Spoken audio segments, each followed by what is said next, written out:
Assalamualaikum warahmatullahi wabarakatuh. Kembali lagi di channel Radio Horor. Untuk kisah kali ini saya akan membawakan sebuah cerita yang diambil dari Twitter dari tulisannya @tanyademit. Sebuah kisah yang berjudul Misteri Nenek Kayu Bakar. Dan sebelum kita lanjut ke ceritanya, tekan dulu tombol like video ini dan jangan lupa tekan juga tombol subscribe channel ini dan nyalakan juga lonceng notifikasinya agar tidak ketinggalan cerita-cerita lainnya dari channel ini. Dan buat teman-teman yang pengen membaca langsung ceritanya, nanti silahkan saja kunjungi linknya yang nanti akan saya sertakan di kolom deskripsi. Dan seperti apa untuk kisah kali ini? Langsung saja kita masuk ke ceritanya.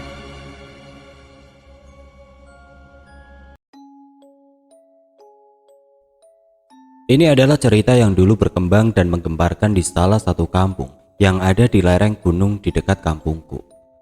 Tentang kemunculan seorang nenek misterius pencari kayu bakar yang sering kali menyesatkan para warga yang ada di kampung tersebut.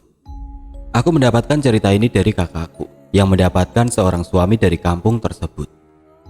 Sebuah kampung terpencil yang harus melewati jalanan menanjak dan melewati beberapa persawahan serta kebun bambu dan hutan yang luas. Ini adalah sudut pandang suami dari kakakku yang pada kejadian itu masih remaja dan tinggal di kampung tersebut sebagai seorang anak dari bandar sayur yang ada di sana. Maka dari itu kita mulai ceritanya.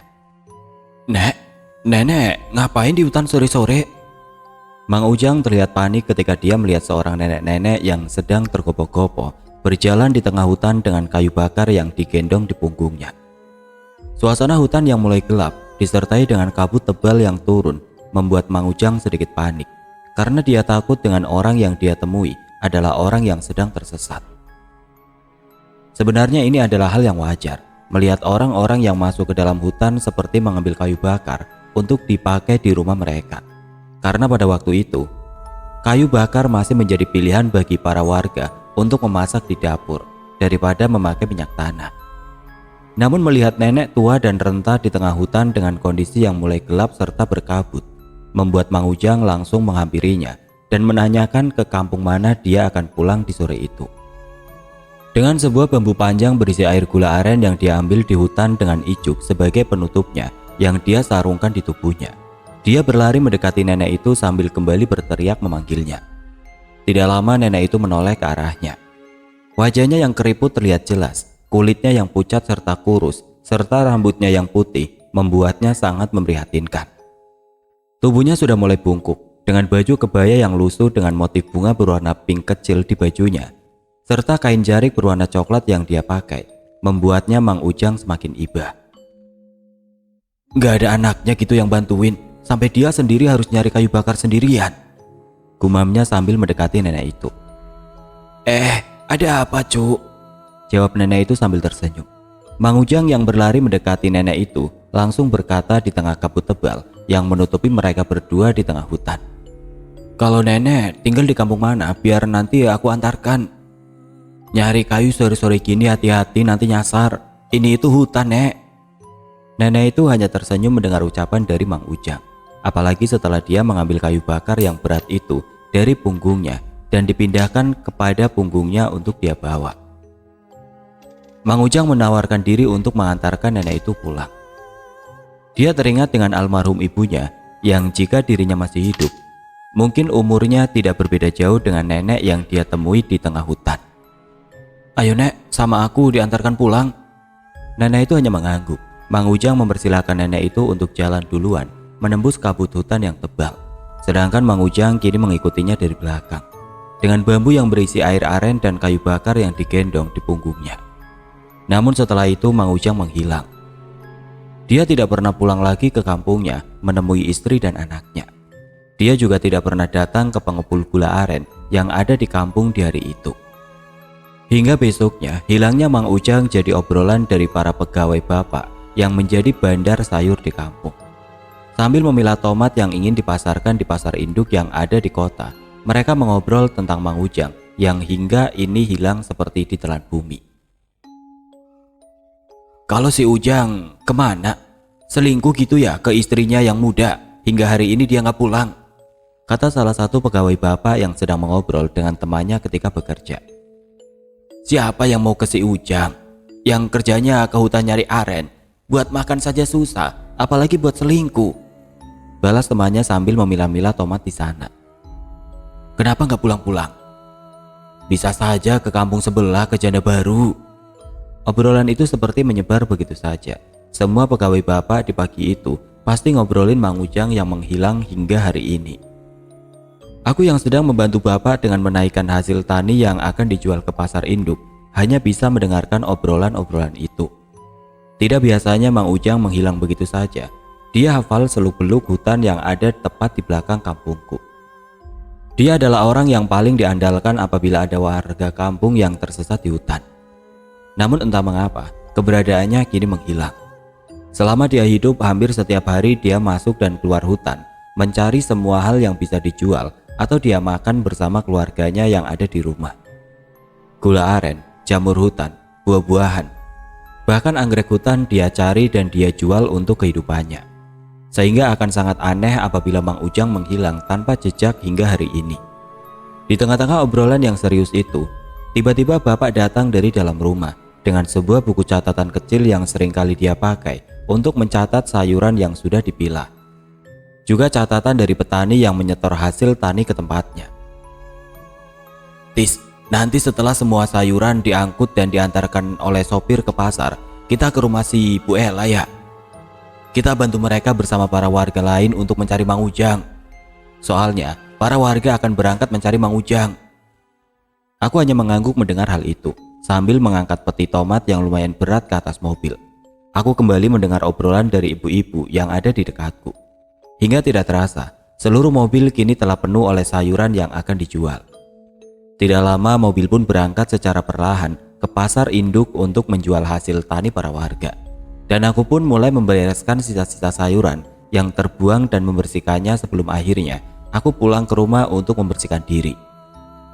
2 jam kemudian, aku yang sudah selesai membersihkan diri langsung menemui bapak yang ada di depan rumah. Pak, kenapa sih Mang Ujang bisa menghilang begitu? Bukannya dia tahu jalur di gunung itu? Kataku sambil menunjuk ke sebuah gunung yang tepat berada di belakang kampung. Bapak juga nggak tahu, Tis. Makanya ini kita berkumpul dulu di rumah Bu Ella atas saran dari Pak RW. Kita coba cari Ujang di dalam hutan bersama dengan warga. Kata bapak sambil mengajakku berjalan melewati jalanan kampung yang sedikit berlumpur dan berbatu. Aku membalas perkataan bapak dengan sebuah anggukan sambil berjalan mendekati rumah Bu Ella. Aku mengobrol banyak tentang Mang Ujang, seseorang yang menurutku tidak mungkin dia bisa menghilang begitu saja di hutan. Rupanya warga sudah berkumpul di depan rumah Bu Ella. Terlihat Bu Ella menangis terseduh-seduh di dalam rumah dengan pintunya yang terbuka. Beberapa ibu-ibu termasuk ibuku sudah ada terlebih dahulu di sana, berusaha menenangkan Bu Ella yang menangis atas kehilangan Mang Ujang. Sementara di luar rumah terlihat bapak-bapak dan para remaja kampung yang berkumpul menunggu instruksi Pak RW yang sepertinya sedang menunggu bapak di sana. Sebagai seorang bandar sayur di kampung tersebut, bapak memang dihormati oleh semua warga. Wajar saja, semua hasil tani warga bergantung kepada bapak. Apabila bapak tidak menjualnya ke pasar induk, mereka tidak bisa berbuat apa-apa dengan hasil taninya. Sehingga bapak begitu dihormati oleh warga. Pak RW yang melihat bapak datang bersamaku pada waktu itu langsung menyambutnya. Dia berjalan mendekati bapak dan membuang rokok yang dia hisap pada saat itu. Sambil sedikit membungkuk, dia langsung bersalaman kepada bapak. Maafkan aku Pak RW, aku harus memastikan semua mobil sayur jalan dulu, baru bisa ke sini, kata bapak sambil sedikit tersenyum. Pak RW langsung menggelengkan kepalanya dan berkata bahwa dia dan warga memaklumi apa yang bapak kerjakan pada waktu itu. Pak RW langsung membuka diskusi ketika bapak dan aku datang pada saat itu. Dimulai dengan rute pencarian Mang Ujang hingga pembagian kelompok pencarian yang menyebar ke beberapa titik di hutan. Terlihat pintu gerbang masuk ke dalam hutan yang nampak menyatu dengan alam karena terbuat oleh beberapa pohon besar di kedua sisi jalanan setapak, yang dahan-dahannya saling menyatu satu sama lain sehingga membentuk sebuah gerbang. Aku dan bapak masuk bersamaan dengan para warga kampung yang ikut mencari Mang Ujang. Mereka membawa semua peralatan dapur dan memukul-mukulnya di tengah hutan. Mereka percaya bahwa itu salah satu cara bagi mereka untuk menemukan Mang Ujang. Bukan karena mistis atau mitos, tapi karena suara itu bisa menggema ke seisi hutan. sehingga mungkin saja bisa terdengar oleh Mang Ujang yang hingga saat ini entah ada di mana. Aku terus mencari Mang Ujang di tengah rimbunya hutan, namun tidak ada jejak yang ditinggalkan. "Gimana? Sudah ada si Ujangnya belum?"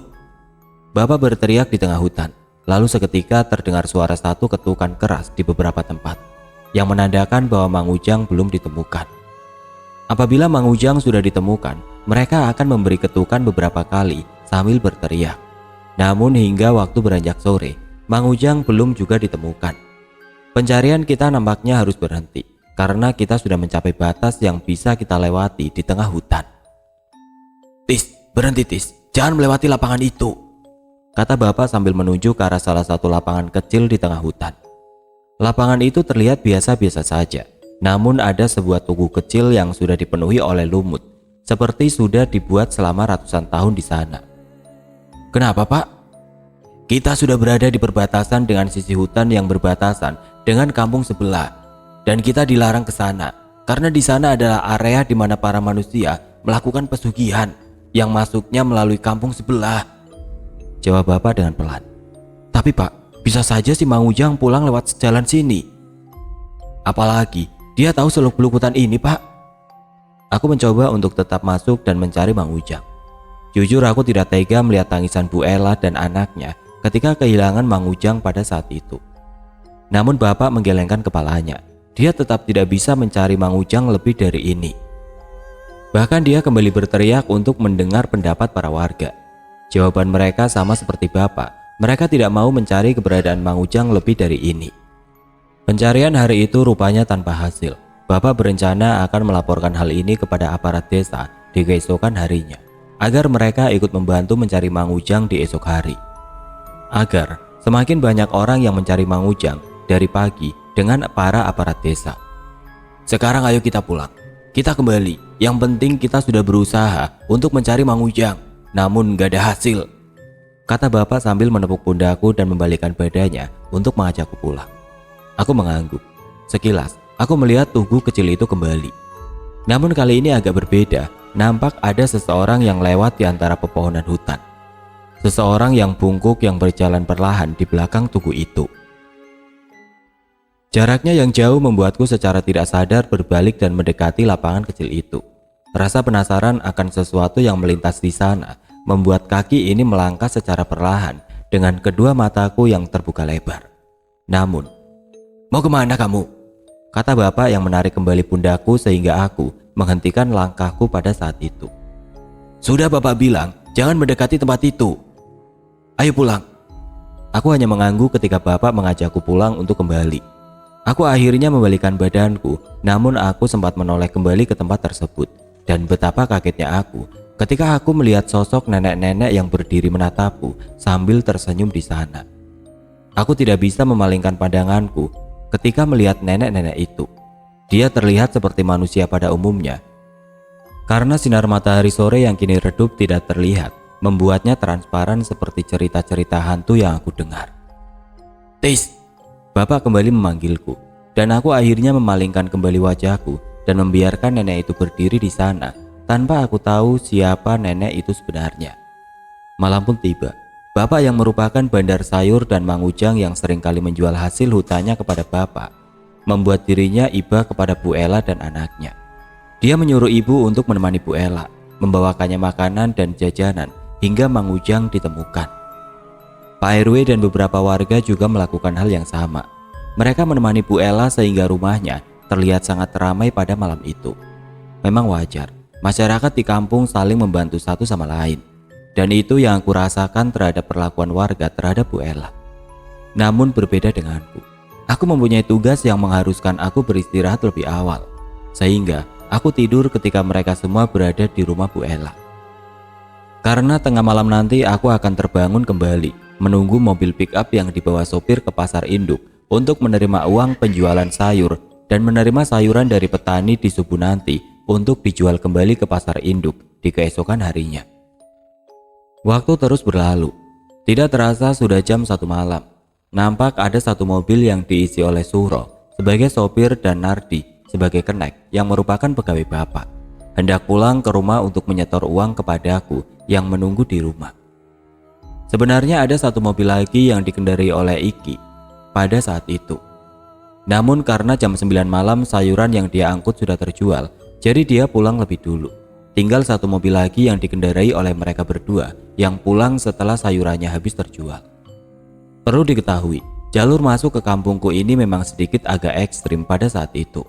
Jalanan yang menanjak dengan kontur tanah yang berbatu, juga tanpa penerangan sama sekali, dan tentu saja harus melewati hutan tempat Mang Ujang hilang hingga hari ini. Mungkin apabila kalian melewatinya ketika sekarang, jalanannya akan mulus, pohon yang menutupi jalanan tidak terlihat lagi, sehingga sinar matahari akan terlihat jelas. Namun dahulu tidak seperti itu. Hutan ini sangatlah lebat, dan dahan pohonnya pun sampai menutupi jalan. Tidak jarang banyak sekali monyet-monyet yang melompat di antara pepohonan itu.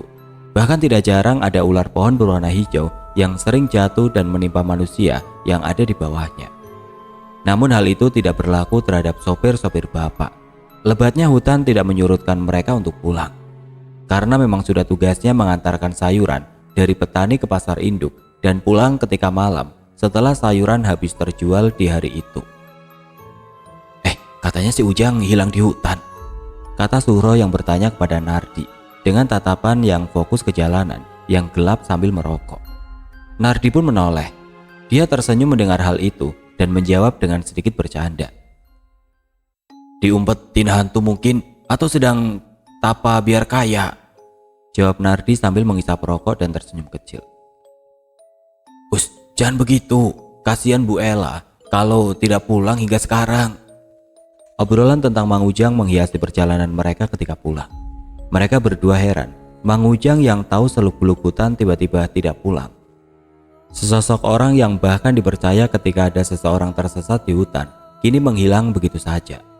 Di tengah-tengah obrolan mereka tentang Mang Ujang, secara kebetulan, mobil mereka tiba-tiba berhenti di tengah hutan yang gelap. Mesinnya mendadak mati, sehingga mereka harus turun dari mobil dan mencari tahu apa yang terjadi. Suasana gelap menyelimuti mereka pada saat itu. Pohon yang tinggi menjulang ke atas, dengan suara hewan malam bisa membuat merinding dibuatnya. Namun Nardi dan Suhro nampak biasa saja. Jalan yang mereka sering lewati ketika malam membuat mereka tidak takut sama sekali. Duh, ini air radiator kayaknya dikit dan perlu ditambah. Mang, punten eta air bawah di belakang jok buat ngisi air radiator, kata Suhro yang menyuruh Nardi untuk mengambil air minum untuk diisi ke radiator mobilnya. Nardi yang pada saat itu lagi merokok langsung turun dan membuangnya ke pinggir jalanan. Dia menginjaknya beberapa kali agar nyala api padam. Sebelum akhirnya dia merogoh air minum yang ada di belakang jok mobilnya untuk diberikan kepada Suhro. Namun tepat ketika dia sedang mengambil air, tiba-tiba, "Lagi apa, Jang?" Sontak Nardi kaget ketika memalingkan wajahnya. Dia melihat sesosok nenek-nenek tua di tengah hutan yang tiba-tiba muncul di belakangnya. Dia terdiam sebentar dan menjaga jarak dengan nenek itu. Dia melihat seksama nenek itu dengan kedua matanya. Bahkan dia melihat kakinya yang nampak napak ke tanah pada saat itu. Dia memastikan bahwa apa yang dia lihat adalah manusia, bukan sesosok makhluk yang datang kepadanya tengah malam seperti ini. "Nek, kalau nenek ngapain di tengah hutan malam-malam gini?" kata Nardi dengan nada yang heran. "Ini cu, nenek mau pulang setelah ngambil kayu bakar untuk masak besok," katanya sambil tersenyum. Senyumannya yang hangat kepada Nardi membuat dirinya semakin yakin bahwa nenek yang dia lihat bukanlah sesosok makhluk yang menjadi penghuni di hutan ini. Meskipun di dalam perkataannya ada sedikit hal yang membuat dia bertanya-tanya. Kenapa dia mencari kayu bakar tengah malam begini? Apalagi di tengah hutan yang sangat dihindari oleh warga kampung. Suhro yang melihat Nardi sedang mengobrol dengan nenek itu pun akhirnya mendekat. Dia juga heran dengan nenek yang dia temui di tengah hutan tanpa ada penerangan sama sekali. "Jang, nenek ikut pulang ya, biar cepet kalau pakai mobil mah." Suhro pada saat itu mengangguk dan tanpa menanyakan alasan nenek itu berada di tengah hutan ketika malam. Sudah wajar bagi dia untuk membantu orang-orang nebeng dengan mobilnya ketika mereka akan pulang ke kampung. Bukan satu atau dua kali dia melakukan hal itu, sudah menjadi rahasia umum bagi mereka yang melewati jalan ini ketika malam dan menumpang kepada kendaraan yang melintas. karena tidak ada kendaraan umum atau ojek yang mau melewati tempat ini ketika malam tiba. "Nek, duduknya di depan ya, masa duduk di bak belakang?" kata Suro yang menawarkan diri untuk duduk di depan bersama dirinya, sedangkan Nardi duduk di belakang. Namun dia menolak. Dia berkata bahwa dia akan duduk di belakang saja hingga sampai di kampung nanti. Dia hanya berterima kasih sudah diberikan tumpangan oleh mereka berdua. Aku yang menunggu mereka kini sedikit terkantuk-kantuk di depan rumah. Dengan secangkir kopi dan sarung yang menutupi seluruh tubuhku, aku menunggu mereka berdua sambil ditemani oleh Iki yang sudah pulang terlebih dahulu dan tertidur di sebelahku pada saat itu. "Pada kemana ini supir ya?" kataku sambil melihat jam dinding yang sudah menunjukkan hampir jam 2 pagi. Aku hanya melamun sambil menyeruput kopi, melihat gelapnya malam di luar rumah yang bertabur bintang di atas sana. Namun tidak lama berselang aku dikejutkan oleh suara mobil yang dipaksa mengebut di jalanan berbatu. Di sana aku melihat Nardi dan Suhro yang nampaknya ketakutan di dalam mobil itu. Seketika aku langsung berdiri dan menghampiri mereka berdua. Mereka turun dan berdebat tentang sesuatu sambil berlari ke arah rumah. "Kataku juga itu hantu. Buktinya menghilang nenek itu," kata Suhro dengan nafas yang terengah-engah. Namun hal berbeda diungkapkan oleh Nardi. Dia menolak argumen yang diberikan oleh Suhro. "Tapi ini, ada kayu bakar di sini. Masa hantu nyari kayu bakar? Ini lihat, masih ada kayu bakarnya," kata Nardi yang menunjuk kayu bakar yang tergeletak begitu saja di belakang mobil mereka. Seketika aku mencoba menenangkan mereka berdua. Suhro nampak ketakutan atas apa yang terjadi, sehingga dia mengebut di jalanan yang berbatu hingga sampai ke rumah pada malam itu. Aku mencoba mencari kenapa mereka bisa ketakutan seperti itu. Akhirnya Suhro bercerita tentang nenek yang dia temui, yang tiba-tiba menghilang begitu saja sebelum memasuki kampung. Sehingga dia mempercepat laju mobilnya karena dia menyangka bahwa itu adalah hantu.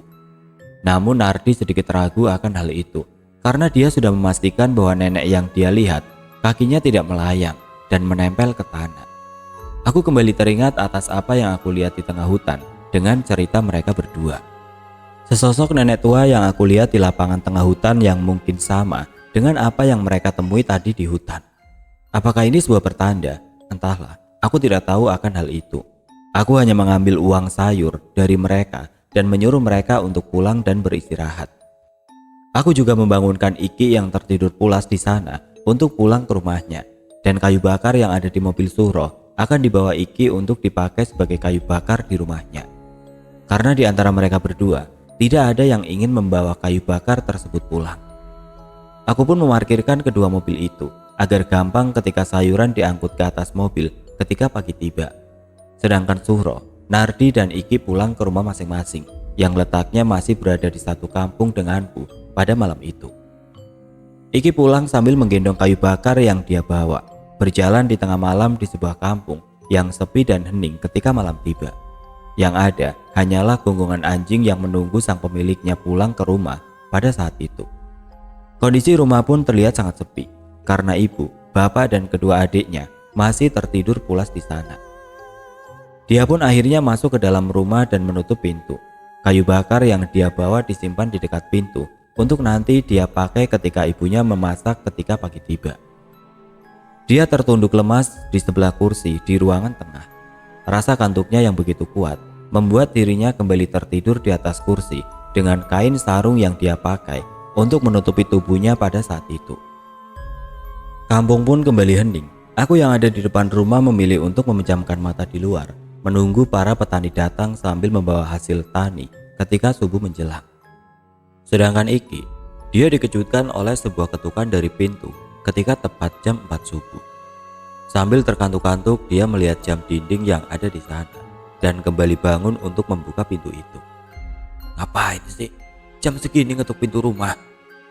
katanya sambil menggerutu. "Tok tok tok." Suara ketukan itu terdengar sangat pelan. Ketika Iki masih berjalan menuju pintu rumah, mulutnya menguap. Dia masih kurang tidur karena terbangun ketika Suhro dan Nardi datang ke rumah pada saat itu. Dia membuka pintunya dengan perlahan. Suara decit pintu kayu terdengar dengan jelas ketika suasana sedang hening seperti ini. Terlihat sosok yang nampak asing muncul di depan pintu. Wajahnya tersenyum dengan tubuhnya yang nampak bungkuk. Rambutnya yang putih terurai, dengan wajahnya yang keriput, dia menatap Iki yang masih mengantuk di dekat pintu rumahnya. Ada apa, Nek? Nampak Iki kebingungan. Ada nenek-nenek datang ke rumahnya ketika subuh tiba. Nenek tersebut mengangkat salah satu tangannya secara perlahan. Tangannya yang benar-benar keriput terlihat dengan jelas olehnya. Dia membuka mulutnya secara perlahan sambil berkata kepada Iki yang ada di sana. Nenek mau ambil kayu bakar yang tadi ketinggalan di mobil, katanya sambil menunjuk kayu bakar yang dia simpan di dalam rumah. Sontak perasaan Iki berubah ketika dia mendengar hal itu. Seperti ada hawa dingin yang menusuk dari luar yang membuatnya merinding secara tiba-tiba. Belum lagi lampu yang menyala berkedip begitu saja dan beberapa kali membuat suasana di depan rumahnya menjadi menyeramkan. Selang beberapa menit berlalu, nenek itu tiba-tiba menghilang begitu saja. Dan entah mengapa, Iki yang membuka pintu rumahnya pun ikut menghilang. Hanya kayu bakar saja yang ada di dalam rumah dengan pintu yang terbuka lebar pada saat itu. Dan hal itu diketahui oleh keluarganya ketika pagi tiba. Tis, bangun Tis. Aku tiba-tiba dibangunkan oleh bapak di pagi itu. Rasa kantuk yang masih menyerang karena aku yang kurang tidur membuat aku berat untuk membuka mata. Setelah aku menerima sayuran ketika subuh dari petani, biasanya aku akan tidur kembali di depan rumah dan dibangunkan di siang hari oleh bapak ketika sayuran sudah siap untuk diangkut ke mobil. Namun kali ini aku dibangunkan tepat 1 jam ketika aku tidur kembali.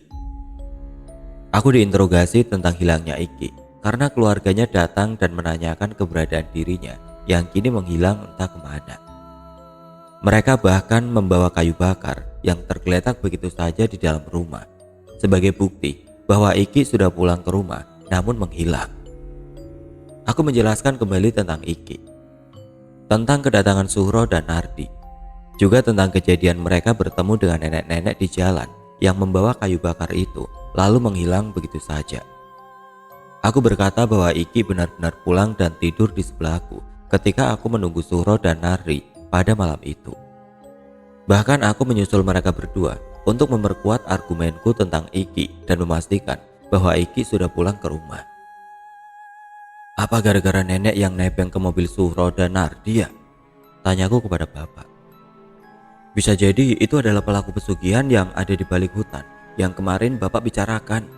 Karena sewaktu kita mencari Mang Ujang, aku ingat bahwa aku bertemu nenek-nenek di lapangan itu. Aku takut bahwa itu adalah sosok yang sama dengan yang Suhro dan Nardi temui sewaktu di jalan. Semuanya terdiam. Mereka bingung atas apa yang aku katakan. Apakah mereka harus percaya atau tidak atas apa yang aku ucapkan? Karena tidak mungkin nenek-nenek itu bisa menghilangkan orang begitu saja. Bapak yang mendengar perkataan itu langsung berpikir keras. Bahkan dia sampai memanggil Pak RW untuk berdiskusi tentang hal ini. Ini sudah menjadi hal yang serius. 2 orang di kampung hilang begitu saja. Apa yang sebenarnya terjadi? Apakah ini ada hubungannya dengan tempat pesugihan yang ada di balik hutan yang berbatasan dengan kampung sebelah? Atau mungkin ada misteri lain di balik itu? Bapak akhirnya memutuskan untuk mencari kembali mereka ke hutan bersama warga. Dia mencoba mempercayai atas apa yang aku lihat. Jadi gimana Pak? Kita mau menyusul hingga tempat pesugihan itu. Nanti kalau kualat gimana? Nampak ada sebuah keraguan dengan Pak RW dan para warga. Mereka yang tahu bagaimana seramnya hutan itu membuat mereka nampak ragu. Namun Bapak berusaha meyakinkan mereka bahwa mereka harus mencoba untuk mencarinya. Karena kalau tidak, Bapak khawatir akan ada orang lain yang kembali menghilang. Pak RW yang mendengar hal itu langsung berbalik dan berkata kepada warga untuk mengikuti saran Bapak. Akhirnya Bapak dan warga sepakat untuk mencari mereka ketika siang tiba. Ketika Bapak dan aku selesai untuk mengangkut hasil tani warga ke pasar induk yang ada di kota. Siang pun tiba, nampak awan hitam muncul begitu saja dan menutupi matahari yang bersinar dengan terangnya di atas sana. Warga kini mulai pencarian kembali Iki dan Mang Ujang yang hilang entah kemana. Sedangkan Suhro dan Nardi, dia berangkat ke pasar. Nardi kini menjadi sopir mobil yang seharusnya dikendarai oleh Iki. Mereka berdua pun diberikan amanat untuk melaporkan kejadian ini kepada aparat desa dengan berkas-berkas yang sudah Bapak siapkan sebelumnya. Bahkan Bapak berpesan bahwa ini adalah laporannya seseorang yang mereka kenal sebagai bandar sayur di kampung itu. Hal itu sengaja dia buat agar laporannya bisa segera diproses oleh mereka dan bisa membantu pencarian orang-orang yang hilang di sana. Entah mengapa pencarian kali ini begitu sulit. Alam rupanya tidak berpihak pada kita semua. 1 jam setelah kita masuk ke dalam sana, hujan pun turun, membuat semua jalan menjadi becek dan licin. Apalagi kabut tebal pun turun sehingga membuat pandangan kita pun terbatas. Namun, suara dari benda-benda yang dipukul-pukul oleh para warga membuat suasana di sana sedikit agak ramai. Meskipun lama-kelamaan suara itu menghilang satu persatu karena suaranya tertutup oleh hujan yang semakin deras di hari itu. "Tis, tunggu dulu di sini. Bapak mau ke Pak RW dulu untuk menanyakan tentang kelanjutan pencarian ini. Nampaknya hal ini harus segera dihentikan karena situasinya semakin tidak memungkinkan," kata Bapak sambil menatap langit yang gelap.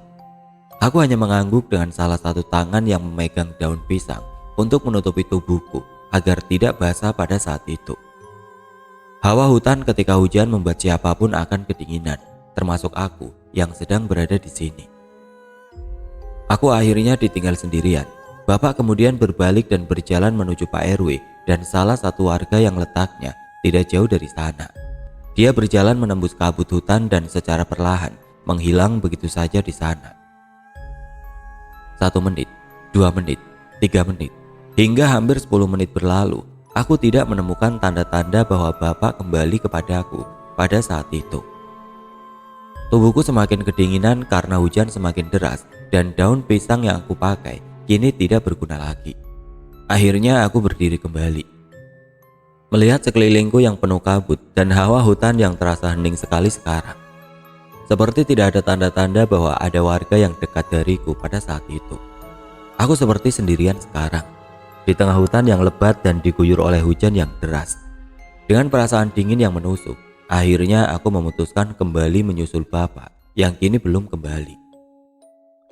Jalanan yang licin akibat hujan juga kabut yang membuat jarak pandangku terbatas, membuat aku melangkah pelan sambil berpegangan pada dahan pohon pada saat itu. Aku benar-benar tidak merasakan bahwa ada warga yang tadi ikut mencari orang yang hilang di sekitarku pada saat itu. Aku benar-benar sendirian sekarang. Yang kulihat hanyalah kabut putih juga pepohonan yang lebat. Apakah aku tersesat? Atau mungkin Bapak yang tersesat? Entahlah, aku tidak tahu. Yang pasti aku harus bergegas untuk kembali karena aku benar-benar merasa sendirian sekarang. Hampir 10 menit aku berjalan, aku tidak merasakan kehadiran Bapak, juga para warga yang ada di sekitarku. Semua benar-benar hening, hanya suara dari hujan deras saja yang terdengar olehku pada saat itu. Hingga tepat ketika aku berjalan kembali, aku melihat seperti ada 2 bayangan yang sedang mengobrol di sana. Kabut putih yang tebal membuatku tidak bisa mengetahui mereka berdua. Dari bayangan yang aku lihat, itu adalah Bapak dan Pak RW yang sedang mengobrol di sana. Seketika rasa khawatirku hilang. Aku menghela nafas panjang dan bersyukur bahwa aku menemukan mereka berdua. Aku mempercepat langkahku pada saat itu. Jalanan yang licin membuatku harus berhati-hati. Namun aku semakin senang karena aku semakin dekat dengan mereka. Beberapa kali aku berteriak, namun sepertinya suara hujan ini membuat mereka tidak mendengarkanku pada saat itu. Aku berjalan dan berjalan di jalan setapak yang licin untuk mendekati mereka berdua. Rasa lega semakin terasa ketika aku semakin dekat dengan mereka. Meskipun jarak pandangku terbatas akibat kabut tebal, namun aku yakin bahwa mereka adalah Bapak dan Pak RW yang tertutup kabut tebal di sana. "Pak!" Aku mulai berteriak, mengangkat tanganku dengan harapan aku bisa menepuk pundaknya pada saat itu. Namun, bayangan itu seperti tidak bisa disentuh. Bayangan itu tiba-tiba berubah menjadi kepulan asap ketika aku ingin memegangnya. Hingga saat tubuhku oleng, aku tidak bisa mempertahankan tubuhku pada saat itu, sehingga hal itu membuatku terjatuh dengan sendirinya. Aku terguling di antara semak-semak hutan, bersamaan dengan hujan yang terus mengguyur tubuhku yang terjatuh pada saat itu. Seketika aku tidak sadarkan diri di sana. dan entah mengapa aku kembali bangun ketika malam tiba di dalam hutan tersebut. Tubuhku terasa perih ketika aku terbangun. Ranting-ranting pohon yang aku tabrak ketika aku terjatuh pada saat itu membuat bagian tubuhku luka. Namun, aku masih bersyukur tidak ada salah satu anggota badanku yang terkilir pada saat itu. Hujan juga nampaknya sudah berhenti, yang kini berganti dengan sinar bulan purnama yang setidaknya bisa membuat kedua mataku bisa melihat keadaan hutan ketika malam. Meskipun itu samar-samar. Aku sekarang harus bagaimana? Aku hanya tertunduk lemas di bawah sebuah pohon besar di dekatku. Tidak terasa mataku tiba-tiba berkunang-kunang. Aku bingung harus melakukan apa sekarang. Aku tiba-tiba kaget dengan suara yang tiba-tiba terdengar oleh kedua telingaku. Di saat-saat seperti ini, telingaku kini jadi semakin waspada. Apalagi di hutan pada malam hari seperti ini sangatlah sepi. Suara hewan malam kini muncul dan terdengar olehku, terutama suara burung hantu yang mengagetkanku pada saat itu. Aku semakin bergidik ketakutan. Aku mendekatkan kakiku dan memegangnya. Aku menunduk karena aku sangat takut melihat keadaan sekitar yang kini gelap gulita. Di tengah kebingunganku, aku terus-menerus berpikir tentang segala hal pada situasi seperti ini. Aku tidak bisa berteriak meminta tolong karena tidak mungkin ada warga kampung yang berkeliaran di hutan ini sekarang. Aku akhirnya memberanikan diri mencoba untuk keluar dari tempat ini dan pulang ke kampung untuk beristirahat. Berusaha menembus malam dengan jalur yang aku ketahui dan hanya bermodalkan sinar bulan sebagai penerangku satu-satunya. Setelah berjalan beberapa menit menembus hutan, langkahku tiba-tiba terhenti karena aku mendengar sesuatu yang muncul dari dalam kegelapan malam. Ada suara seseorang yang sedang berjalan dan menyeret kakinya di antara daun-daun kering di tengah hutan. Kersak, kersak. Suara tersebut kembali terdengar olehku. Bahkan suara tersebut semakin jelas terdengar oleh kedua telingaku. Dan suara itu membuatku sangat yakin bahwa itu bukanlah suara hewan malam seperti babi hutan yang datang kepadaku untuk mencari makan. Tapi itu adalah suara langkah kaki manusia yang sengaja menyeret kakinya di antara daun-daun kering secara perlahan. Entah mengapa tepat ketika aku mendengar suara itu, hatiku berkata bahwa aku harus menjauhi tempat itu dengan segera.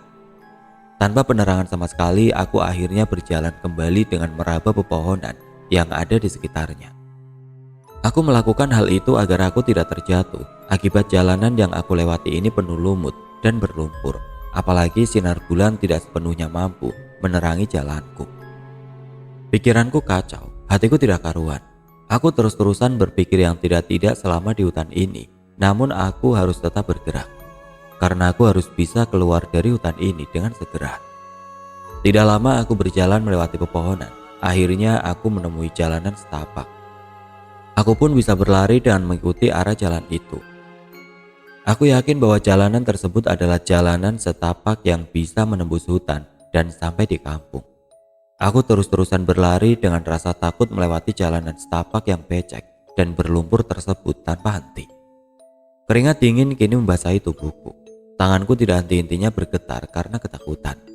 Bahkan beberapa kali aku menutup telingaku karena suara-suara malam di dalam hutan membuat jantungku berdetak sangat kencang.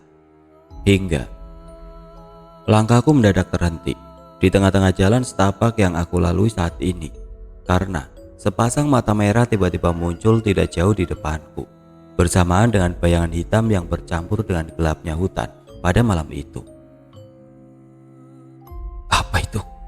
Mulutku mengeluarkan suara dengan sedikit bergetar. Tubuhku tiba-tiba terasa terhenti ketika ada sesuatu di depanku yang menghalangiku ketika aku berlari melewati jalan setapak ini.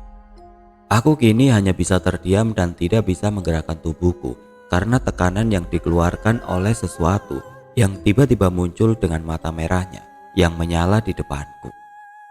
Aku berusaha membuat tubuhku bergerak kembali. Dengan rasa takut yang kini mulai memuncak, aku mau tidak mau harus kembali berlari ke arah sebaliknya dan mencari jalan lain agar aku bisa melewati sepasang mata yang berdiri di jalanan setapak tersebut. Namun, krasak, krasak. Dari arah belakang terdengar kembali suara orang yang berjalan. Suara yang tadi terdengar di dalam hutan yang rupanya terus-menerus mengikutiku dengan kaki yang terus-menerus diseret melewati daun-daun kering agar suaranya terdengar olehku. Rasa panik dan bingung kini terasa olehku. Di ujung sana ada sepasang mata dengan bayangan hitam yang besar yang menutupi jalanan setapak tempat aku berlari pada saat ini.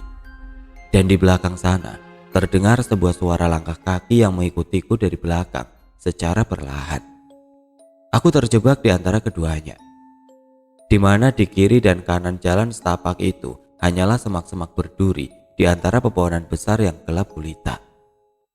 Di saat kebingunganku pada saat itu, aku akhirnya melakukan hal yang menurutku sangatlah bodoh untuk dilakukan, karena aku sudah tidak tahu harus berbuat apa lagi pada kondisi seperti ini.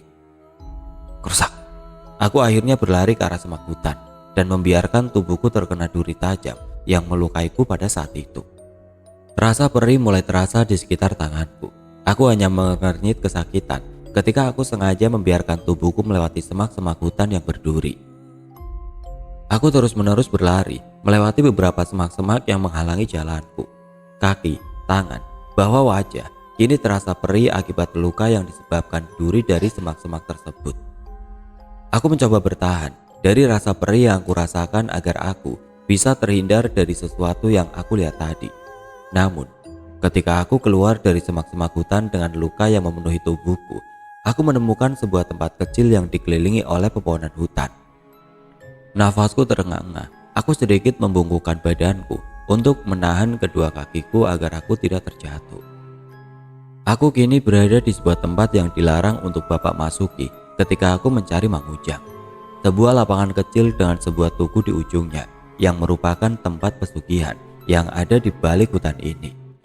Aku tahu tempat ini. Tinggal aku kembali mengikuti jalan setapak. Aku berbalik dan mencari jalanan setapak yang pernah aku lewati bersama Bapak pada saat itu. Namun entah mengapa aku tidak melihatnya sama sekali sekarang. Lapangan itu dipenuhi oleh pepohonan lebat di semua sisinya, seperti tidak ada jalan keluar sama sekali. Aku sungguh bingung, sangat-sangat bingung.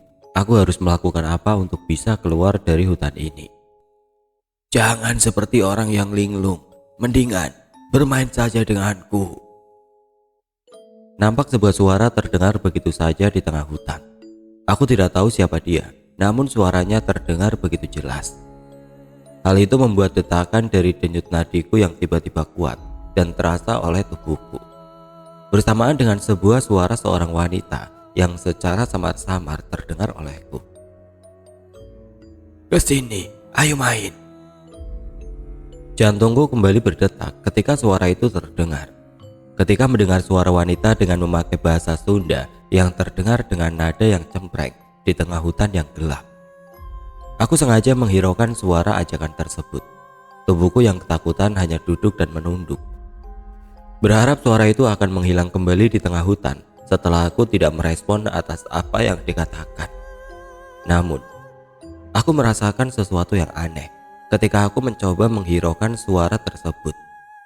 Aku merasa seperti sesosok tangan yang sedang memegang pundakku pada saat itu.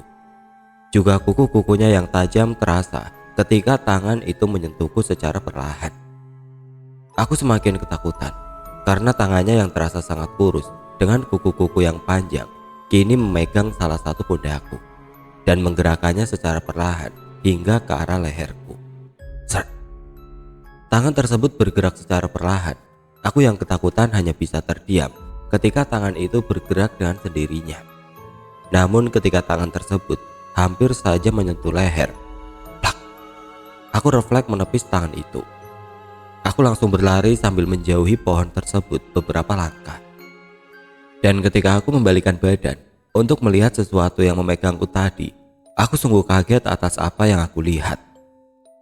Aku melihat salah satu sosok wanita yang menggantung terbalik, tepat di salah satu dahan dari salah satu pohon tempat berdiri tadi.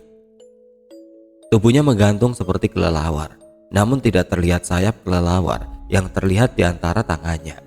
Yang terlihat hanyalah tubuh yang kering kerontang, tanpa pakaian, dengan kuku-kukunya yang sangat panjang.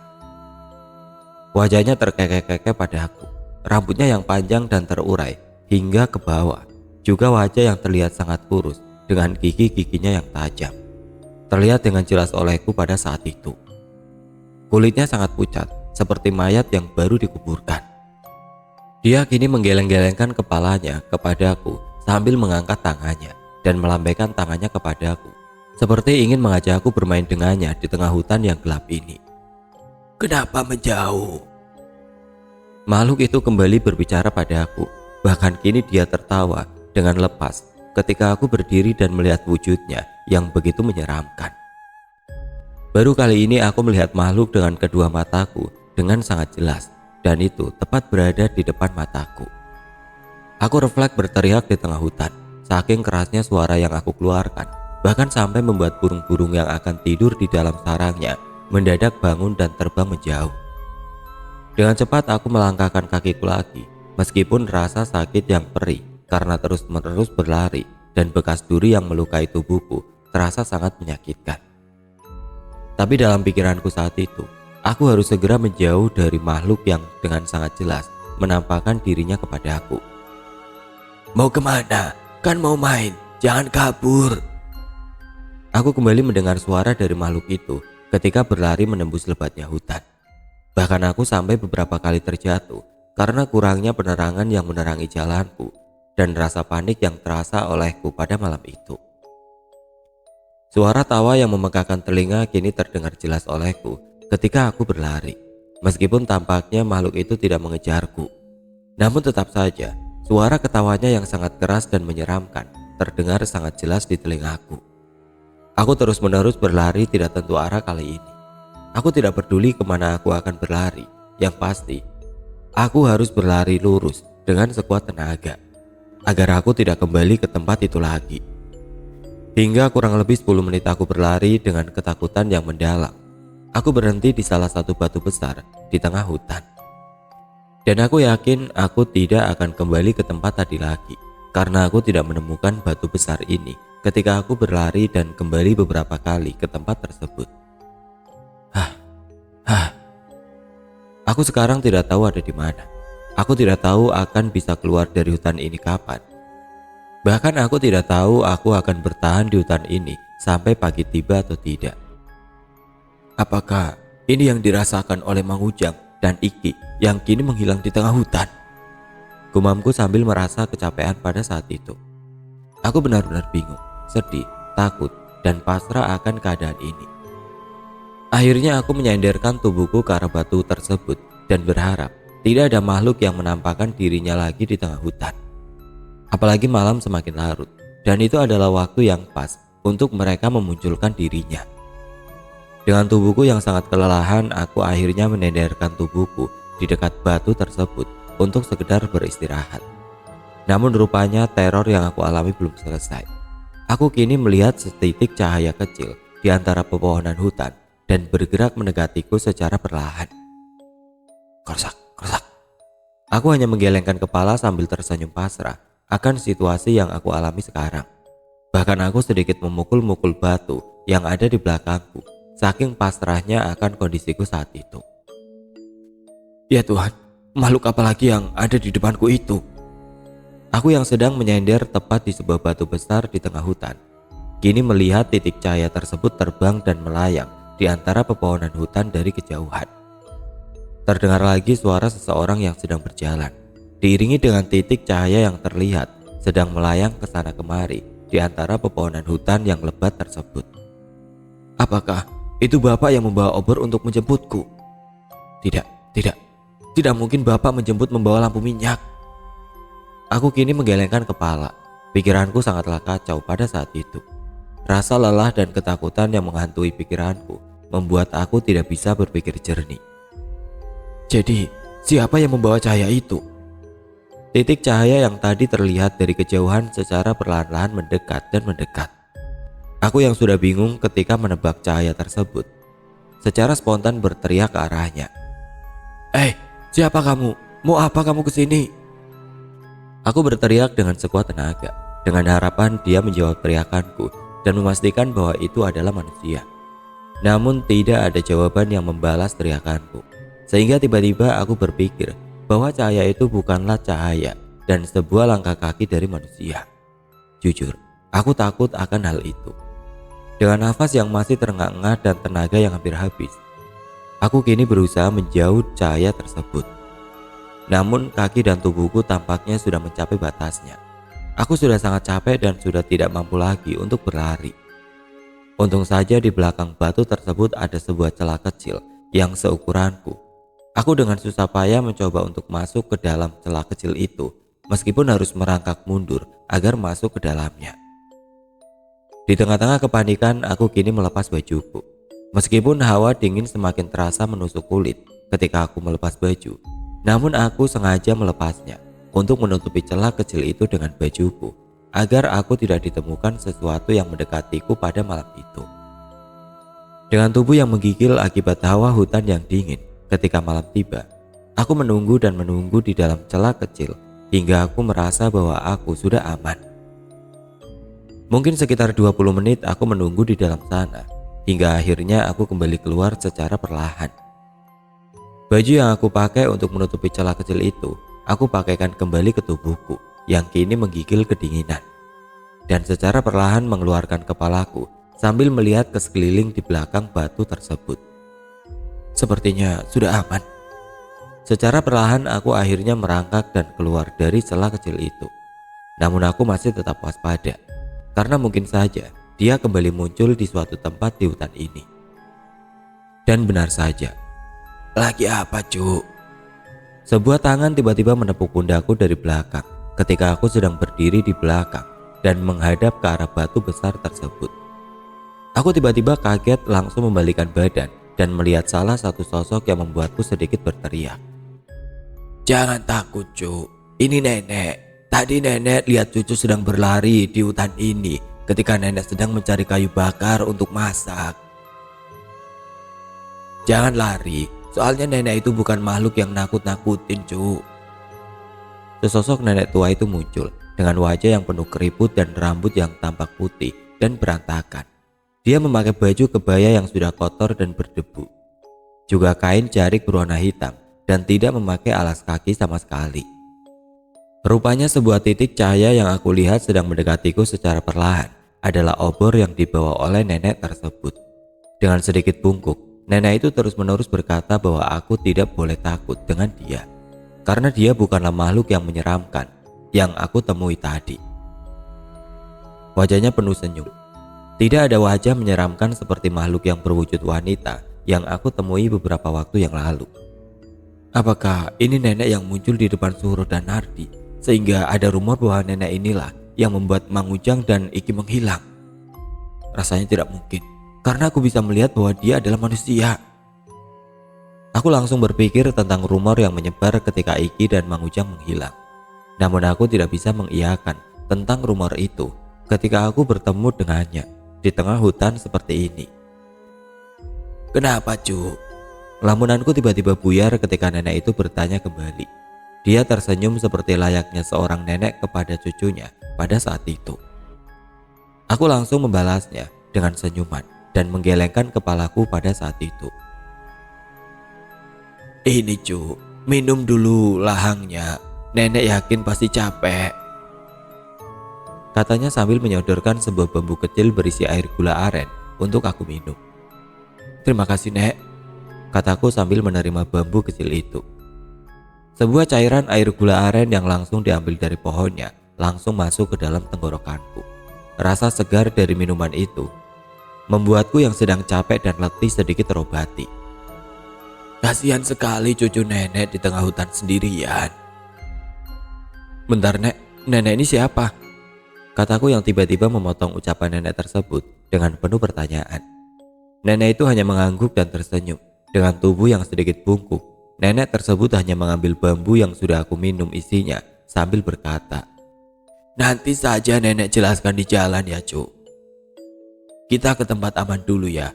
Bahaya soalnya kalau lama berdiam diri di tempat ini, kata nenek tersebut sambil mengangkat tangannya untuk mengajakku ke suatu tempat di hutan ini. Aku yang sudah capek dan letih akhirnya menuruti apa yang nenek itu katakan. Seperti sedang terhipnotis, aku akhirnya mengikuti nenek tersebut dengan cahaya obor sebagai penerangnya, tanpa sekalipun mempertanyakan tentang dirinya yang sendirian di tengah hutan. Hingga akhirnya aku kini kembali berjalan secara perlahan di tengah hutan. Ditemani dengan cahaya obor dan sesosok nenek yang tiba-tiba datang entah dari mana. Terlihat sebuah gubuk kecil di dekat tebing yang menjulang tinggi di tengah hutan. Gubuk yang sepertinya sudah lama dibangun dan ditinggalkan oleh penghuninya. Entah siapa yang membuatnya di tengah hutan seperti ini, namun yang pasti, gubuk itu kini dipakai oleh nenek yang ada di depanku untuk dijadikan tempat tinggalnya. Aku yang berhenti sejenak di depan gubuk karena aku merasa seperti ada banyak sekali yang mengawasiku di tengah hutan, membuat nenek itu tiba-tiba berbicara dan membuatku tersadar kembali. "Ayo masuk, Cuk." "Oh iya, Nek," kataku sambil kembali berjalan mendekati gubuk tua tempat nenek tinggal. Nenek tersebut kembali tersenyum. Tidak ada aura yang mencoba menekanku dan membuatku ketakutan seperti para makhluk yang menampakkan dirinya kepadaku beberapa saat yang lalu. "Maaf ya, Cuk. Seadanya saja ini tempatnya. Bagaimana atudah? Nenek, tidak ada yang bisa diminta tolong di sini," kata nenek tersebut sambil membuka tirai itu.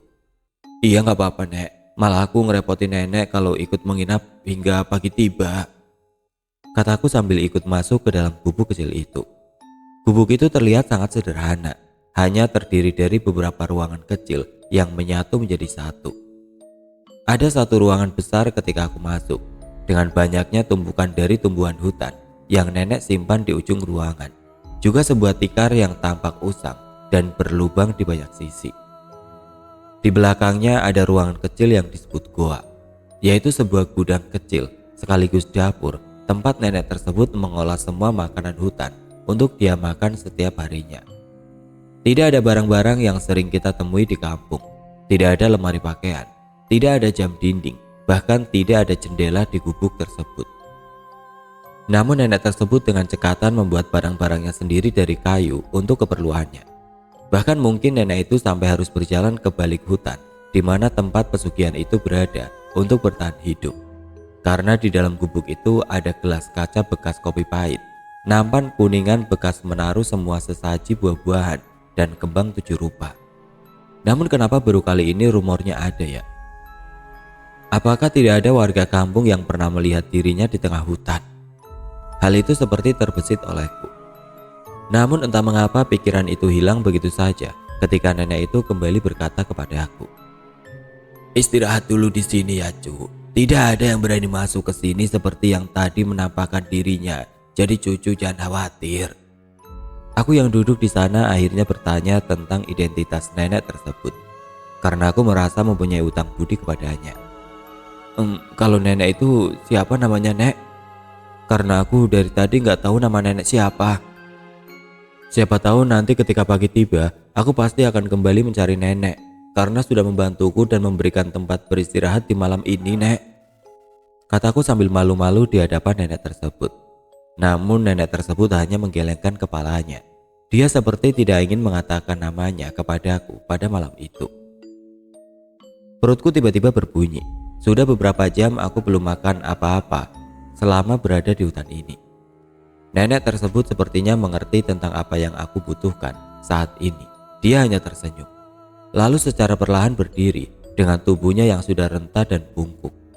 Dia akhirnya berjalan ke arah ruangan belakang sambil berkata kepadaku yang masih duduk di sana,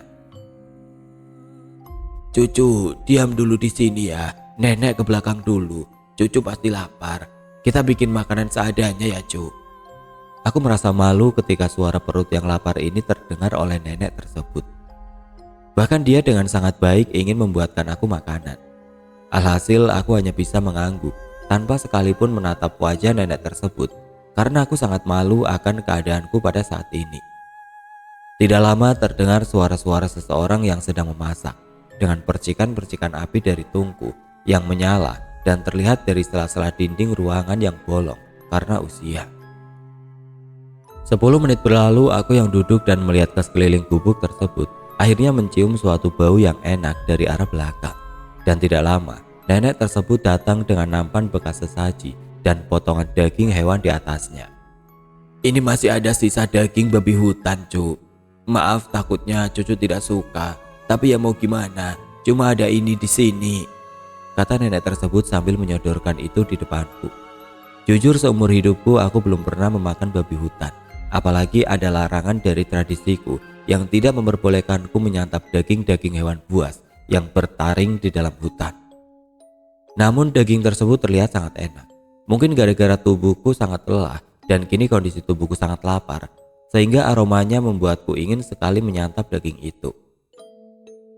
"Kenapa bengong? Sok dimakan, Cuk, biar ada tenaga," kata nenek tersebut sambil mengangkat tanganku. Akhirnya daging tersebut aku makan dengan lahapnya. Rasa daging yang terasa sangat enak kini seperti menari-nari di dalam mulutku. Padahal aku lihat daging tersebut hanya dibakar seadanya tanpa bumbu dan disajikan begitu saja. Aku makan dengan lahap hingga tidak terasa aku tersedak. "Pelan-pelan Cu makannya." "Aduh lupa, minumnya belum ya?" "Cu, mau buah-buahan juga," kata nenek tersebut dari ruangan belakang yang sedang membuat minuman buatku. Aku yang masih melahap makanan di depanku langsung menolak dengan halus.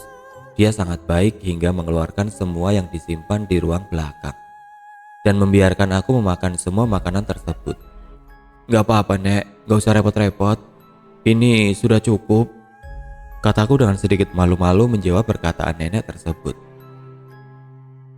"Ah, tidak apa-apa. Kapan lagi nenek ada teman di sini?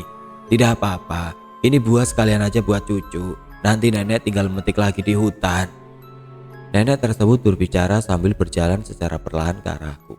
Tubuhnya yang bungkuk dan rentah membuatnya kesusahan untuk berjalan.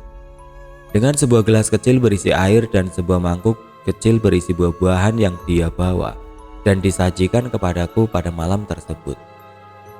"Makan yang banyak Cu, supaya nanti pulas tidurnya," kata nenek tersebut sambil menyodorkan satu gelas air yang berwarna agak bening dengan buah-buahan yang tersimpan di atas mangkuk kecil bergambar ayam jago. Buah-buahan seperti pisang, apel, bahkan buah pir ada di sana. Aku pun bingung dengan buah-buahan yang mahal ini, karena sepertinya tidak mungkin ada pohon apel warna merah yang tumbuh di hutan ini. Nenek yang duduk tidak jauh dariku terlihat mengamati gerak-geriku ketika aku heran dengan buah-buahan yang dia bawakan kepadaku pada saat itu. "Kunaon Cu?" katanya bertanya kepadaku. Sepertinya buah apel dan pir ini mah gak tumbuh di hutan ini deh nek," kataku sambil sedikit bertanya.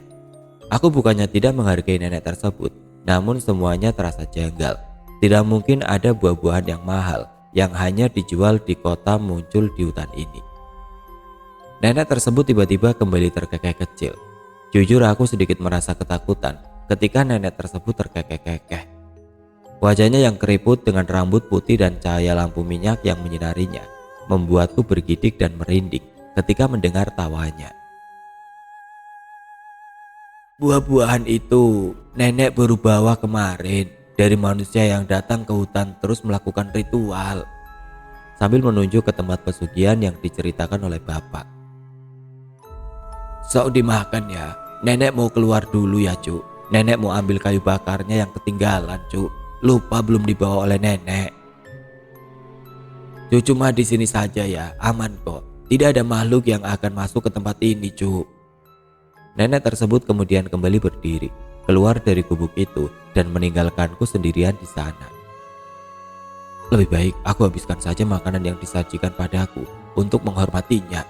Karena kalau tidak aku habiskan, aku takut nenek tersebut akan sedih dan aku dianggap tidak menghargai apa yang dia berikan. Aku pun akhirnya mengambil sebuah apel merah, apel yang hanya bisa didapat di kota besar dengan harga yang mahal. Satu apel merah ini bisa sama harganya dengan 1 kilo apel hijau yang dijual di kampung sebelah. Dan untuk pertama kalinya aku akan memakan apel merah tersebut. Aku membuka mulutku dan memakan apel merah tersebut. Beberapa kali aku mengunyah apel tersebut, meskipun rasanya agak hambar, namun aku ingat bahwa ini adalah apel bekas sesaji. Jadi ya wajar saja kalau sari-sarinya sebagian sudah dihisap oleh para makhluk yang tinggal di sini. Tapi rasanya ada yang aneh. Aku seperti merasakan ada sesuatu yang menggeliat-geliat di dalam mulutku. Ada sesuatu yang bergerak secara perlahan di antara gigi-gigiku pada saat itu. Aku yang penasaran langsung membuka mulutku kembali dan memuntahkan apel yang sudah aku makan tersebut ke arah tanganku. Aku mendekatkan tanganku ke arah lampu minyak yang masih menyala di tengah-tengah ruangan, dan ketika cahaya dari lampu minyak tersebut menyinari muntahan apel yang aku pegang, aku sungguh benar-benar terkejut atas apa yang aku lihat. Rupanya, apel tersebut adalah apel busuk yang sudah berwarna pucat, juga dengan belatung-belatung yang menggeliat-geliat di dalamnya. Aku yang melihat hal itu langsung mendadak mual dan memuntahkan kembali segala sesuatu yang sudah masuk ke dalam mulutku. Apel yang sudah dikunyah dan ditelan tiba-tiba keluar semua dan berceceran di atas tikar. Bahkan kini muntahan apel tersebut berwarna merah dengan gumpalan-gumpalan kecil dan mengotori tikar usang tempat aku duduk. Aku akhirnya mendekatkan lampu minyak itu ke dekat buah-buahan tersebut, dan betapa terkejutnya aku. Astaga, makanan apa ini? Kataku sambil memegang kepalaku karena tidak percaya dengan apa yang kulihat. Aku kini terus-menerus memuntahkan semua makanan yang telah aku makan, meskipun tidak semuanya keluar, karena sebagian dari makanan itu tampaknya sudah sampai ke dalam perutku. Tikar yang menjadi alas dari ruangan itu kini penuh dengan muntahan-muntahan makanan yang bercampur dengan darah yang berwarna merah tua yang dikeluarkan kembali dari dalam mulutku. Buah-buahan seperti apel, pir, dan pisang kini terlihat busuk dengan banyaknya titik hitam di sekitar buah-buahan tersebut. Bahkan sebagian dari buah-buahan itu terlihat berjamur saking lamanya buah-buahan itu tersimpan dan tidak tersentuh satu kali pun oleh manusia. Juga minuman yang aku minum kini seketika berubah menjadi cairan darah kental yang dituangkan di dalam gelas, dan aku sudah meminum setengahnya dari gelas tersebut. Jadi, lahang yang diberikan oleh nenek tersebut adalah darah. Aku tiba-tiba menendang buah-buahan dan gelas tersebut hingga berserakan di lantai. Firasatku benar, dari tadi aku merasakan ada yang tidak beres dengan nenek itu, kataku sambil berdiri. Aku memukul-mukul kepalaku sendiri karena ketika pertama kali bertemu dengan nenek tersebut, aku seperti terhipnotis dan percaya atas kebaikan yang dia berikan kepada aku. Aku langsung berdiri dan melangkahkan kaki ke ruangan belakang dengan lampu minyak yang kini aku bawa sebagai penerangnya.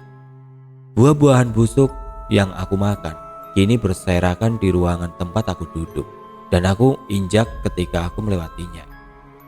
Ruangan belakang yang hanya tertutup oleh sepotong kain panjang sebagai pintu pun aku buka secara perlahan.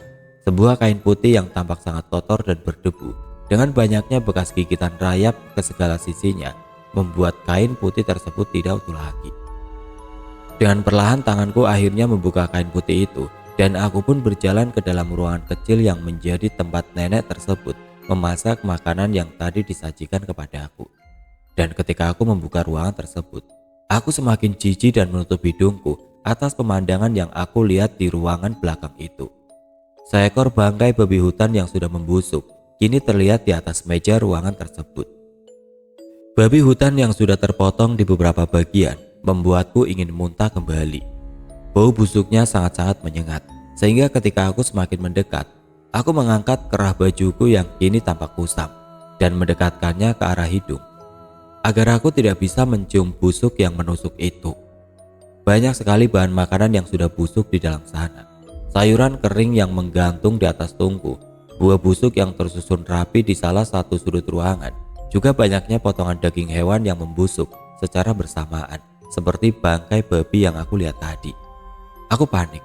Aku semakin percaya bahwa nenek ini bukanlah manusia. Mungkin saja nenek ini juga membuat Mang Ujang dan Iki menghilang. Meskipun aku tidak melihat kedua orang itu di gubuk ini hingga sekarang, aku yang ketakutan akhirnya kembali. Namun ketika aku kembali ke ruangan tengah, aku merasa penasaran dengan sebuah ruangan kecil di sebelah kiri. Ruangan yang hanya tertutup tirai tipis berwarna putih yang sudah kotor. Aku curiga Mang Ujang dan Iki ada di dalam sana. Sehingga tidak perlu waktu lama, aku membuka tirai tersebut. Meskipun ketika aku melihat isi di dalamnya, aku melihat sebuah tulang belulang yang terlihat sedang duduk menyender di salah satu sudut ruangan. Tulang belulang yang tampaknya sudah lama terduduk di dalam gubuk ini selama bertahun-tahun, dengan pakaian kebaya dan kain jarik yang sama persis dengan nenek yang aku lihat. Sontak hal itu semakin membuatku ketakutan. nenek yang memberiku makan ternyata sudah meninggal. Seketika aku langsung berbalik dan ingin berlari dari gubuk itu. Namun, tepat ketika aku ingin melangkahkan kaki, tiba-tiba nenek tersebut tiba-tiba terlihat berdiri di depan gubuk dan tersenyum kepadaku. Seperti sudah mengetahui atas apa yang aku lihat, nenek tersebut tiba-tiba terkekeh-kekeh sambil tersenyum kepadaku dengan cahaya dari lampu obor yang dia bawa di luar gubuk. "Mau kemana, cu? Kan kata nenek juga, bahaya, cucu jangan keluar dari gubuk ini. Mendingan balik lagi yuk ke dalam," kata nenek tersebut sambil terkekeh-kekeh kepadaku. "Jangan seperti dua manusia yang sudah bertemu dengan nenek, yang kabur ketika melihat mayat nenek di dalam kamar."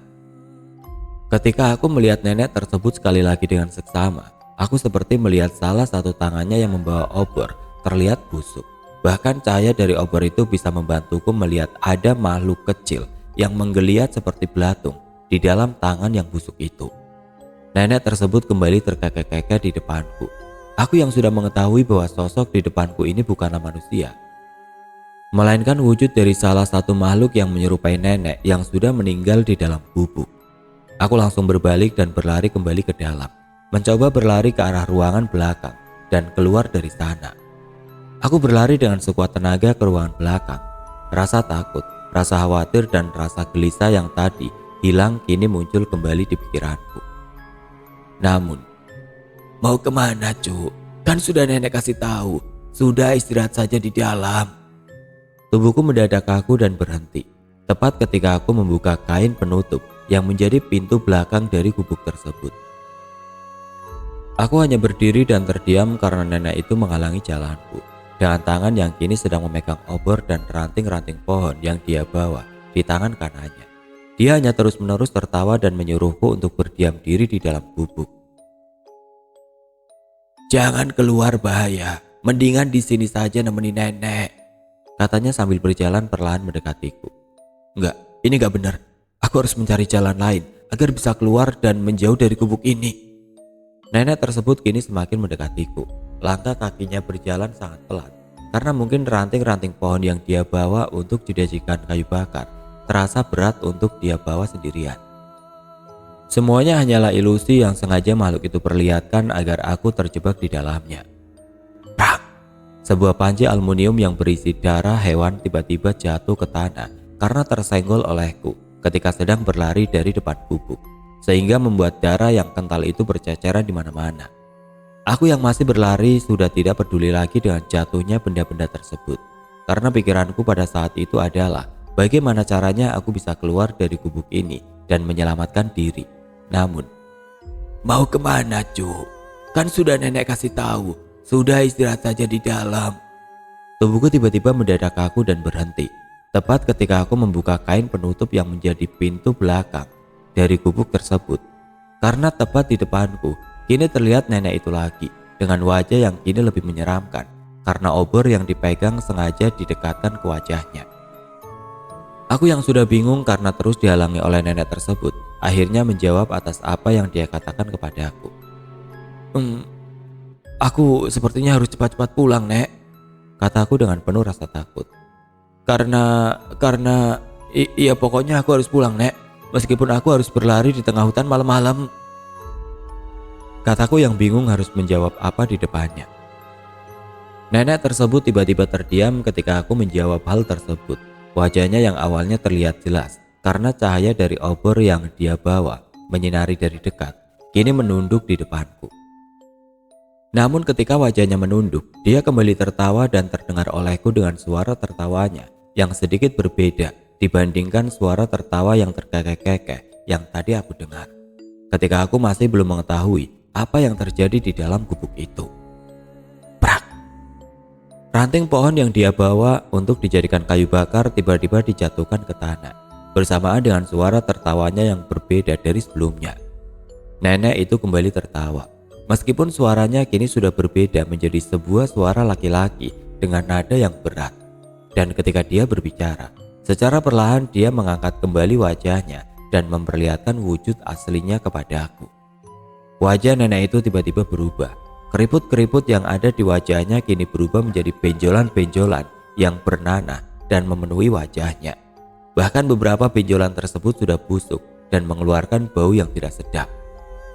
Wajahnya menjadi sangat hancur, seperti sudah sangat busuk. Apalagi ada beberapa dari benjolan tersebut yang sudah pecah dengan banyaknya belatung yang menggerogoti dan berdiam diri di bekas-bekas benjolan yang memenuhi wajahnya itu. Astaga!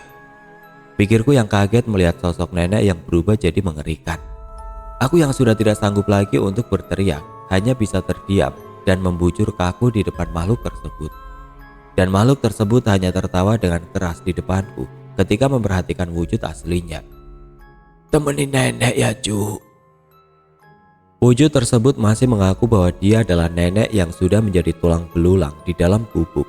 Namun kini dia berbicara dengan suara laki-laki dengan tertawa yang berbeda dengan sebelumnya. Aku harus lari, aku harus lari, aku harus lari.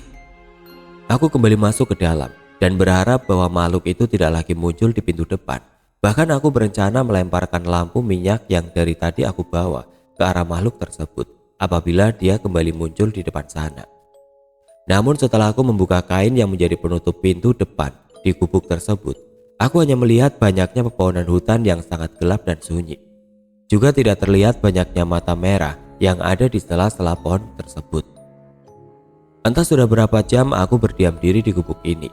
Yang pasti aku harus segera keluar dan berlari menjauh dari gubuk tersebut. Akhirnya aku berlari keluar dari gubuk tersebut setelah aku meyakinkan diriku bahwa nenek tersebut tidak muncul di depan gubuk. Aku berlari dengan sekencang-kencangnya. Namun ketika aku berlari, aku sempat berhenti sebentar ketika ada sebuah suara yang terdengar olehku dari arah gubuk. Rupanya makhluk tersebut kembali muncul di depan gubuk dengan wajah dan tubuh yang sepenuhnya berubah.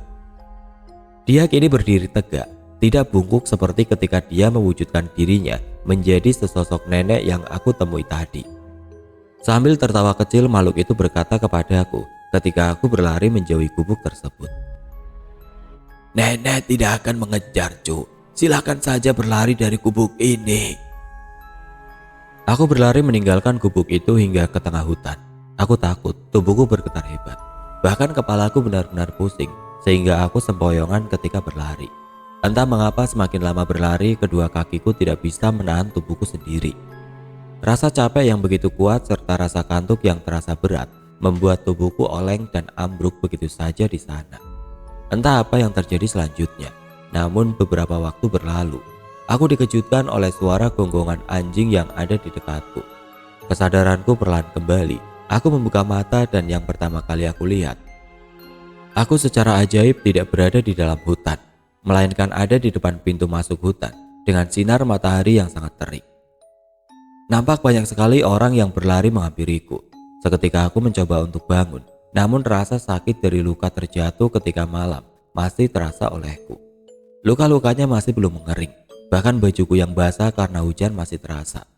Rupanya, selain ada tubuhku di sana, di sebelahku ada dua orang lain yang masih tidak sadarkan diri. Dan itu adalah Mang Ujang dan Iki yang tertidur di sebelahku pada hari itu. Sebenarnya apa yang terjadi? Kenapa aku bisa berada di sini? Aku mencoba mengingat-ingat apa yang terjadi pada saat itu. Namun kepalaku tiba-tiba pusing.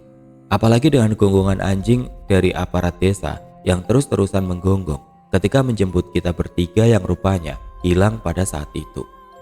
Akhirnya aku, Iki, dan Mang Ujang dievakuasi ke rumah. Aku ditanya macam-macam atas apa yang terjadi di dalam hutan sana, dan semua cerita dari kita bertiga adalah sama, yaitu kita sama-sama bertemu dengan nenek kayu bakar, datang ke gubuknya, dan pergi dari sana. Aku bahkan berkata kepada bapak untuk mencoba mencari gubuk itu di tengah hutan. Meskipun harus masuk ke balik hutan yang berbatasan langsung dengan kampung sebelah, sebuah bagian hutan yang sering dipakai oleh pesugihan. Karena aku yakin mayat yang aku lihat di gubuk itu adalah benar-benar ada, dan mungkin saja kemunculan nenek itu adalah sebuah petunjuk yang memberitahu bahwa ada satu mayat di dalam sana untuk kita ambil dan kita kuburkan dengan layak. Antara percaya dan tidak, bapak akhirnya berdiskusi dengan aparat desa dan Pak RW serta warga. Banyak yang tidak percaya atas apa yang aku bicarakan. Namun mengingat Mang Ujang dan Iki mendapat pengalaman yang sama, Maka mereka akhirnya sepakat untuk mencari mayat itu. Benar saja, ketika mereka mencari di hari berikutnya, gubuk itu memang ditemukan dan ada sebuah mayat yang tergeletak begitu saja di dalamnya. Mayat nenek yang pernah aku temui dan membuat aku terjebak di tengah hutan seperti ini. Alasan kenapa nenek tersebut ada di hutan hingga hari ini masih belum pernah diketahui alasannya. Namun ada beberapa rumor yang berkata bahwa sebenarnya nenek itu adalah tumbal bagi orang yang ingin pesugihan di sana. Namun entah mengapa nenek itu bertahan di dalam hutan hingga akhir hayatnya. Karena apa yang aku temui di dalam gubuk itu adalah apa yang dia lakukan semasa hidup di dalam hutan. Mencari makan dari mengambil sesajen dan kayu bakar untuk bertahan hidup di sana hingga akhir hayatnya. Akhirnya aku dan para warga menguburkan nenek itu di pemakaman desa. Semua warga kampung berdoa bersama-sama untuk nenek tersebut dan dimakamkan tanpa ada penanda nama. Karena kita sendiri tidak tahu siapa dia. Hingga aku menikah dengan kakak pemilik akun ini, aku masih mengingat-ingat kejadian itu. Mungkin hanya generasiku saja yang tahu dan generasi anak-anakku secara perlahan melupakan kejadian tersebut. Aku hanya ingat, satu malam setelah mayatnya dikuburkan, tepatnya ketika aku berdiam diri di depan rumah untuk menunggu mobil sayur pulang, aku kembali bertemu dengan nenek itu tepat di seberang jalan. Dia muncul begitu saja di kegelapan malam, tersenyum padaku dan berterima kasih atas apa yang warga lakukan terhadap mayatnya. Setelah itu dia menghilang dan tidak pernah menampakkan diri lagi kepadaku hingga hari ini.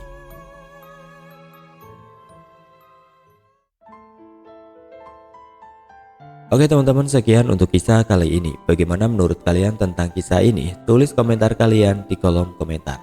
Dan buat teman-teman yang baru bergabung, jangan lupa untuk like, komen, share, serta subscribe channel ini. Dan nantikan kisah-kisah horor berikutnya tetap di channel Radio Horor. Wassalamualaikum warahmatullahi wabarakatuh.